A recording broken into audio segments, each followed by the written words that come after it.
Bien chaud de mon rêve rabotage, j'espère que vous allez bien. Voilà, je voudrais partager avec vous une petite histoire que j'ai lue il y a quelques temps. Une histoire magnifique. Avec un d'Admourim Chabad, il s'appelait le Rabbi Rachab. Quand il était petit, ils étaient deux frères. Lui et son frère. Maintenant, il y avait le grand frère,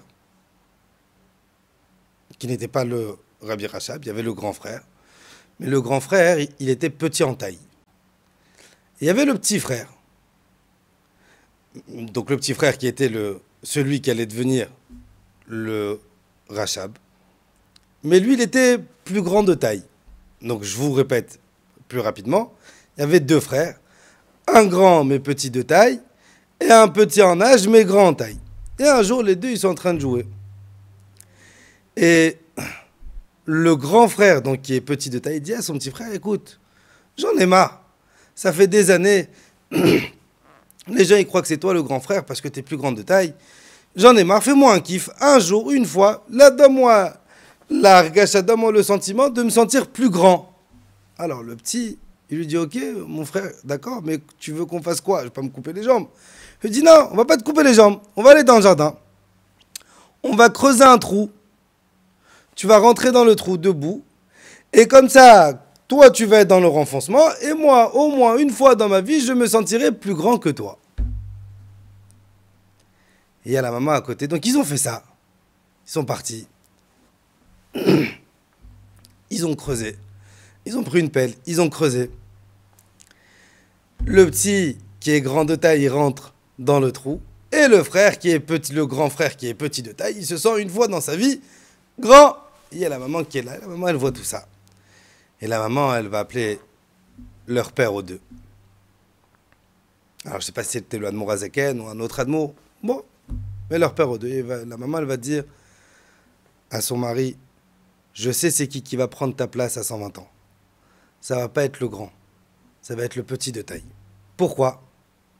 Et là, la maman, elle appelle les deux enfants. Et elle leur dit, mes enfants, je vais vous apprendre une leçon dans votre vie. Et elle va parler au grand. Mon fils, de manière de t'élever pour ressortir plus grand que ton frère, tu avais plein d'autres manières. Il aurait fallu que tu prennes une pierre et que tu montes sur la pierre.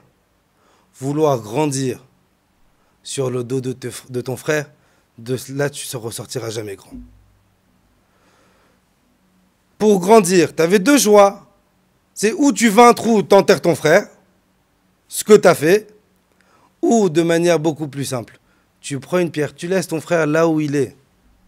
Tu laisses ton frère à la taille où il est, sans l'écraser, sans le faire descendre. Et toi, tu t'élèves.